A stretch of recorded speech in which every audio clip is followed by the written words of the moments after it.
Tema 8. Los genes. Los objetivos de este tema son la información genética está en el DNA, qué son los genes y las mutaciones. La información genética está en el DNA. Hoy sabemos que la información genética se encuentra en el DNA, pero ¿cómo se ha llegado a esa conclusión?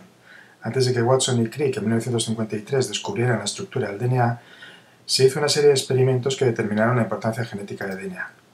En 1928, los experimentos de Griffith ya marcaron un poco el camino, y luego, unos años más tarde, en 1944, las investigaciones de Avery, MacLeod y McCarthy ya concluyeron que el material genético estaba en el DNA, o era el DNA.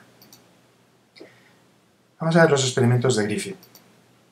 Utilizó para ellos la bacteria Streptococcus pneumoniae, que es muy patógena para el ratón. Cogió dos cepas, la cepa S, en donde había bacterias muy virulentas, ya que estaban protegidas por una cápsula de polisacáridos, y la cepa R, que no es virulenta, pues no tiene la protección de polisacáridos. Veamos este gráfico que explica muy bien todo el proceso de Griffith. Empezando de la parte superior hacia la inferior, vamos a ir. En la primera, tenemos la cepa S, bacterias virulentas, que cuando eran inyectadas a un ratón, este muere. ¿Sí? Segundo experimento, si cogemos bacterias no virulentas, la cepa R, y las inyectamos a un ratón, este vive. Tercera parte. Cuando cogemos bacterias virulentas muertas por calor, o sea, una cepa S muerta, el ratón vive. Pero ¿qué pasa cuando cogemos cepa S muerta, bacterias virulentas muertas, y las juntamos con bacterias no virulentas vivas?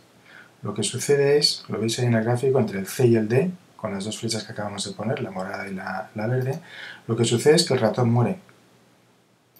Si analizamos la sangre de ese ratón, veremos que hay bacterias virulentas encapsuladas vivas.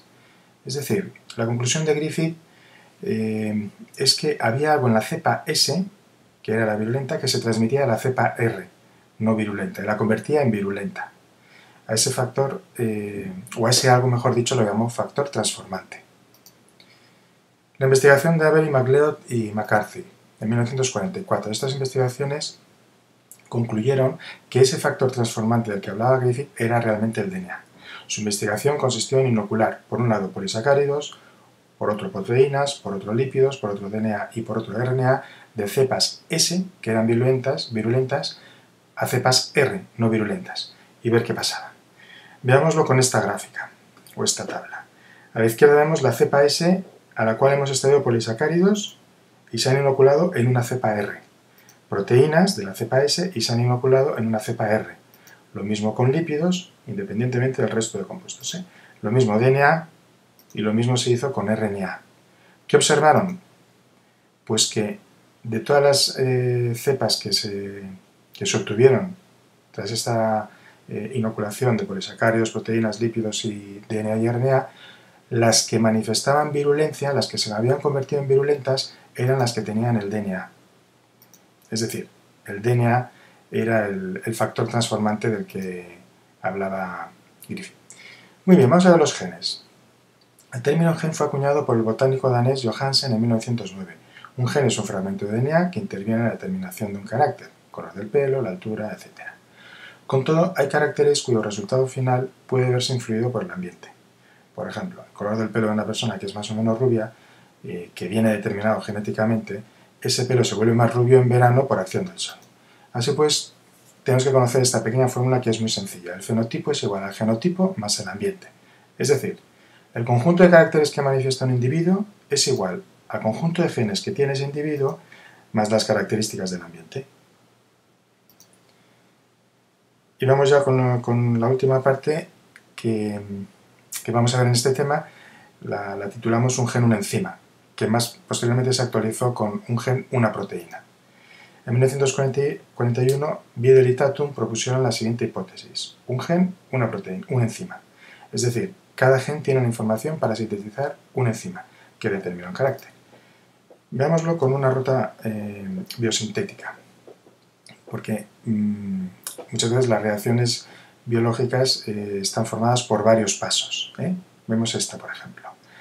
Aquí tenemos el número 1 sería el compuesto de partida, el 2, el segundo, el tercero, el cuarto, hasta el quinto, que sería el producto final.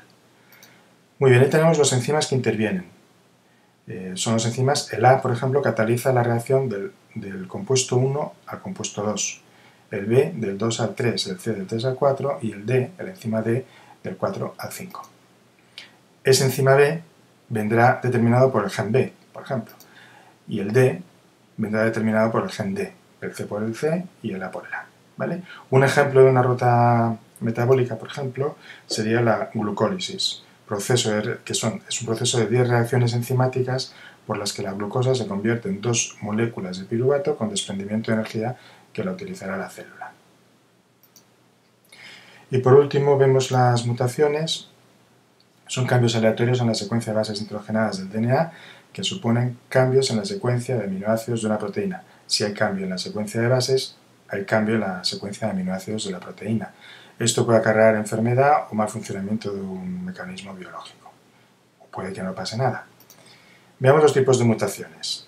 Se clasifican en 3 grupos, según el efecto que provocan en el individuo, perjudiciales, beneficiosas o neutras.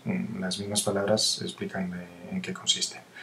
Según las células afectadas, pueden ser somáticas o germinales. Las germinales serían las que afectan a las células sexuales y que por lo tanto pueden transmitirse a la descendencia.